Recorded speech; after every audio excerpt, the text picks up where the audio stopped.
great. My name's Bennett, and I'm here with the film The Long Game that I'm starring in with Jackie Earle Haley and Kathleen Turner. Fun happenings that happened in the film while shooting it. I think getting to work with a legend like Kathleen Turner on my first film was really something that I could have only dreamed of, and building that relationship and that mentorship and that artistry was like the joy of my early career, and something I think past this film I'll always remember. And what were you doing before getting that film? Were you doing stage or TV? I did TV. I did a show on Amazon called Paper Girls, and I had done a show in New York, but I graduated from Juilliard very recently. Oh, so this was my first movie, yeah. What else is in the works for you in the near future? Now we're in pre-production for some new projects, so it's really just like an exciting time of, gearing up to do more films. I learned so much on this, and I can't wait to implement it in the next project. Excellent. Well, congratulations. Jace Anderson, I'm the director of The Long Game. And tell us about The Long Game. It is a old-fashioned film noir about a young actress who gets involved with an older man, and they decide to scam a faded superstar. Think Norma Desmond from Sunset Boulevard. Yes, so it definitely riffs on Sunset Boulevard. That was the inspiration? Yes, well, it's based on a wonderful short story by Janet Fitch, the author of White Oleander. So it's and the story draws a lot on the history of Silver Lake and Los Filos, and riffs on movies like Double Indemnity and Sunset Boulevard. Okay, and this is the world premiere? This is the world premiere, so we're very excited, very nervous, yes. Any leads on distribution? Not yet, but we're hoping that people love the film and talk about it and get the word out there about it. We're really excited about it. Okay, well, good. Congratulations. Thank you very much. Okay, thank you so much. I'm Julia Butters, and I'm here representing Queen of Bones. Tell us about the movie. The movie takes place in the post-Depression era in the 30s, and it's about this girl trying to find out what her mother left behind when she passed, the legacy that she left, and trying to find out really who she is in a strict household. Is this your first kind of major film?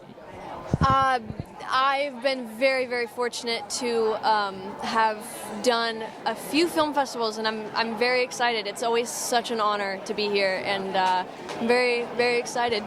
World premiere? I'm sorry? Is this a world premiere for you guys? No, not yet.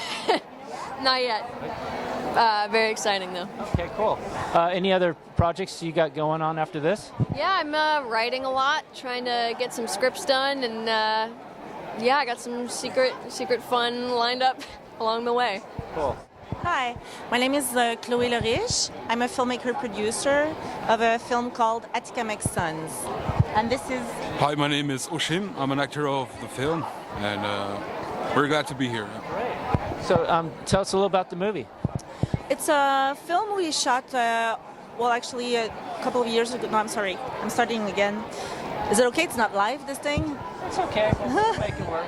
No worries. Okay. No stress. So our film talks about some real events that happened in 1977 in a native community in northern Quebec, where 5 people died and there was basically no investigation. So it's a film about social racism. Racism in Canada. It's a fictional film, but there's some part of documentary as well in the film, and it's a very political piece, very sensitive piece. We're trying to get some attention to raise this situation that I've heard was really problematic in the States too. In the Canada, we're trying to get reconciliations. And yeah, I've heard that in the States the situation was a bit more complicated. Are you waiting? Yeah. How long did this film take to make? It took me 7 years, actually. Yeah, 7 years. I am the writer, director, editor, producer. So that's a lot of jobs. But also it was long because I needed to do it properly in order to work with the actors that were all non-actors before the shoot, but that were all almost related to the families of the victims. As an example, Oshim has some. His grandfather is. Was this your first fiction, your film? first film for you? No, it's my second feature film. What other film festivals after this? Any? Yeah, we're going, well, actually, I shouldn't say maybe right now, but yeah, we're going in France, and we have another big festival in the States coming up. Yeah. Any leads on distribution? We're actually looking for a distributor right now. Well, good luck to you guys. Thanks so much. Thanks. Awesome. My name's Kevin Bigley. The film is Oki. I was the writer as well as an actor on it. And what's the film about? Film's about this guy Louis, played by Scott Michael Foster, and directed by my wife. And he comes home. To this rural town, and he was a writer who just kind of really painted his friends in the place out to be really trashy in all of his novels, and they're kind of waiting for him when he gets back. So yeah, a little bit. Yeah. Is this your first major? This is my first feature as a writer and produced. Yeah, so it was really fun to do, and it was very challenging. We had 15-day shoot, which is crazy, and under $1 million, and we had to make every dollar stretch. So yeah, it's a blue-collar movie, blue-collar backgrounds for myself and my wife, and we just fought, tooth and nail to get it done. And this is a world premiere here? This is a world premiere. It's tonight. It's at 8 o'clock, so we're stoked for people to see it. We're very nervous, and we have highly caffeinated energy right now. Any film festivals in the future with this film? Yeah, we're going to Phoenix next, which is really exciting. And then a few have reached out because of this festival. They've seen some of the reviews and stuff, so that's been really cool. So we've been really blessed with that. Any distribution coming up? We have a couple offers. We're kind of waiting to see. This is our first experience with this, so we're kind of just collecting them and seeing where this whole thing goes. Thanks for watching filmfestivals.com. My name is Santiago Moar Volkov, and the name of my film is Good Savage. Tell me about the movie. What's it about? The movie is a comedy about two American intellectuals that go for inspiration to Mexico and end up being kidnapped by the narcos to do a avant-garde experimental movie for the head of the narcos. Where did you get this idea? From real life, as one should. Yeah. Is this world premiere for you guys? No, it's the American premiere. The world premiere was at Tallinn in Estonia last year. How was that experience for you? That was great. Great reception, beautiful country. Everything was good. All right, so you're on a roll here. You have another film festival after this? Yeah, but I can't disclose that at the moment. Yeah. You have any distribution in the future coming up? Also, I am in the midst of that. Can't disclose. I'm sorry. You're making very candid questions, sir. Well, that's good though. Things are moving for you. Yes. Good. Let's see what else I could ask you. How was it working with the crew in Mexico? Oh, it was great. I live there. I am Mexican, and all my crew, actually, we're all Mexican. Even the actors who are playing the American characters are Mexican. So it was done during lockdown in the pandemic. So it was a very extremely small film. We shot in 2 weeks. We wrote in 2 weeks. It was more of an experiment, but I'm very happy with the result. It's a experimental comedy, I would say. What city was that in Mexico? It was in the countryside in the state of Jalisco, like an hour away from Guadalajara, at the ranch of one of the actors, who is Manuel Garcia Rulfo, who's here. It was at his ranch that we shot everything, yes. You guys have another project you're working on together? Yeah, we just premiered last week at Rotterdam another film, same crew, same cast, called A History of Love and War. That was just last week. Hopefully we'll be able to show it here sometime soon. My name is Kat Douglas. I'm with First We Bombed New Mexico, and we just had 2 sold-out screenings at the festival. We're so thrilled to be here, and they just added a 3rd screening for us on Saturday. We're still working on times, but we're very excited that Santa Barbara has embraced our film. Great. Can you tell us a little about the film? Sure. It's a story about the Downwinders group out of New Mexico. It's basically the rest of the story that Oppenheimer leaves out, and they tell what happened after the bomb was dropped. and they tell about how there's been so many multi-generational cancers and how just right now is the story is not being told, the rest of the story. Is this your first film? Yes, I'm part of the film subjects. I and my late husband were both part of this film because he grew up there as a child. And so he unfortunately was diagnosed with glioblastoma at the age of 35 due to his upbringing in New Mexico, only 12 miles away from the Trinity detonation site, which is absurd that you can even buy a house that close to where an atomic bomb was detonated. And so he was very adamant about getting his story out to the world, and I'm just happy to be pushing his legacy forward. Wasn't there like a John Wayne movie and they got cancer too? Yeah, so John Wayne, I think in the 50s, was a part of a film. He played Genghis Khan. It was in The Conqueror. And I think it was 96 crew people became sick with cancer, and 41 of them died. And it's a really symbolic look at how the epitome of American manliness was killed by the epitome of American warfare. Wow, sad. It needs to be told. You have another film festival to go to after this one? Yes, so we're very excited. This has been our 5th film festival. It's been really well received. We received 4 awards, including an Audience Choice Award. We're then moving on to, Salem. We're going to St. George, which is featured in the film. A lot of the St. George, Utah folks don't know their own nuclear history, so we're excited to tell them about it. We also have a screening in D.C. for our environmental film festival, and we were just added to Cleveland and Salem. And we're looking to add more. Viewership is very important. We're hoping to get the word out to the American people about this because the Radiation Exposure Coverage Act needs to be renewed and expanded, and it's set to expire in June 2024, this year. It has bipartisan support, and we're really trying to push Congress to do the right thing and to recognize the people of Nevada as being casualties of the Trinity bomb. So important. Thanks for making this movie. Really appreciate it. Yeah. Congratulations. Is there any luck on distribution for you guys? Well, we are still looking for distribution. This has been really well received. We've had standing ovations, and we've had sold out shows every festival we've played. We've had multiple screenings.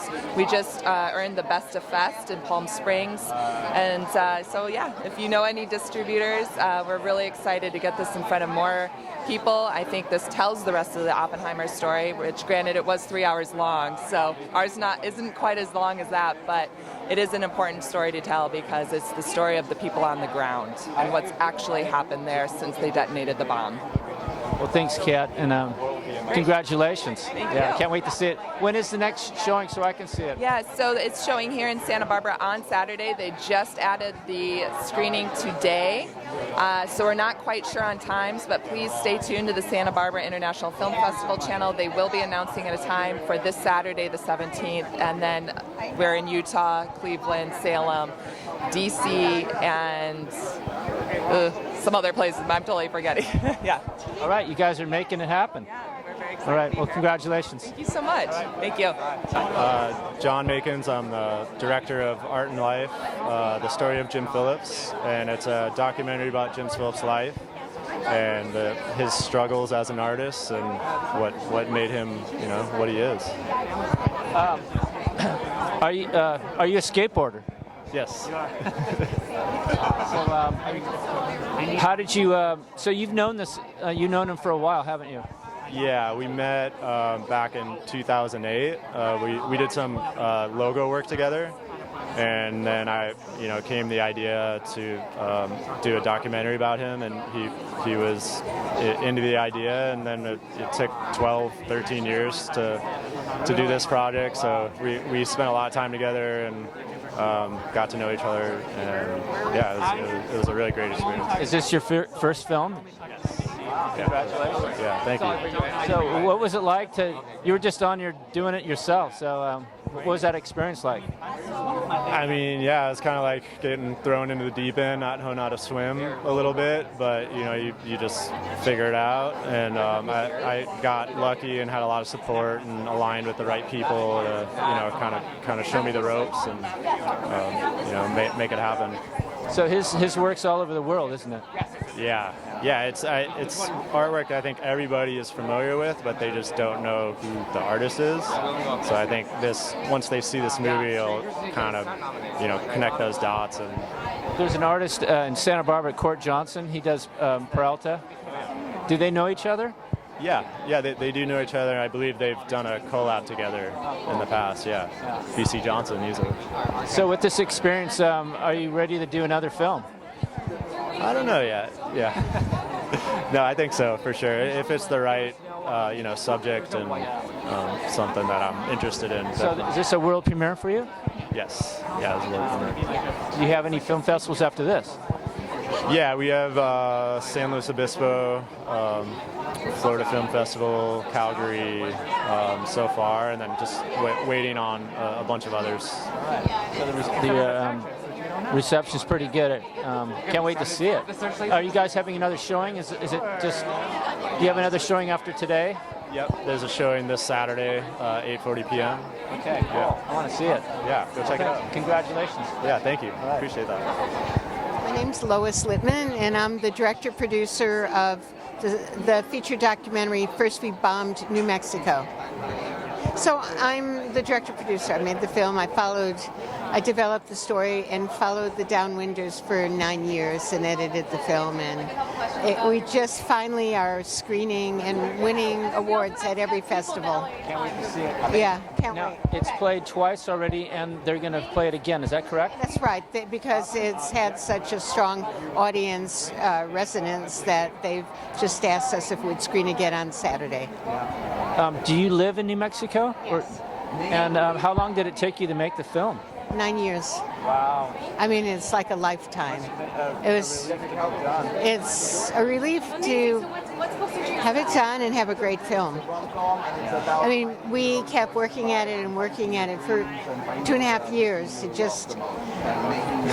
just really making a very strong film. And the story kept evolving. It's at a real perfect point to release it. When you first started, did it evolve different directions, or did you kind of see it through how you thought about it from the beginning? Pretty much has followed the same track.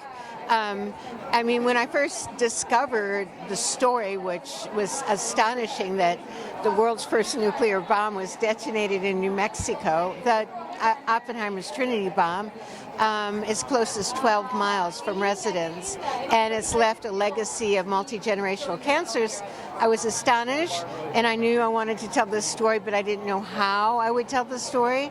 But ultimately, I met Tina Cordova, who has catalyzed a movement for justice, and she's trying to get Congress to acknowledge this and give compensation and health care to victims and their families. And so as soon as Tina and I connected, and Tina asked me to tell this story, I knew that she was my vehicle. And everybody else that we met and every other angle that we developed would come through Tina. She was like the engine. Wow, that's awesome. So what other film festivals are you guys going to after this? We're going to DC. That's a really important festival for us because we want to change the legislation there. So So we have an impact campaign, and we will be screening in March at the DC Environmental Film Festival. But we also intend to be screening for the legislature at the same time. That's great. And distribution? Distribution hasn't happened yet, but it sounds like it's going to. There are a lot of people that are interested, and it will happen. There was some movie crews that got affected by it in the 50s, wasn't that correct? Yeah.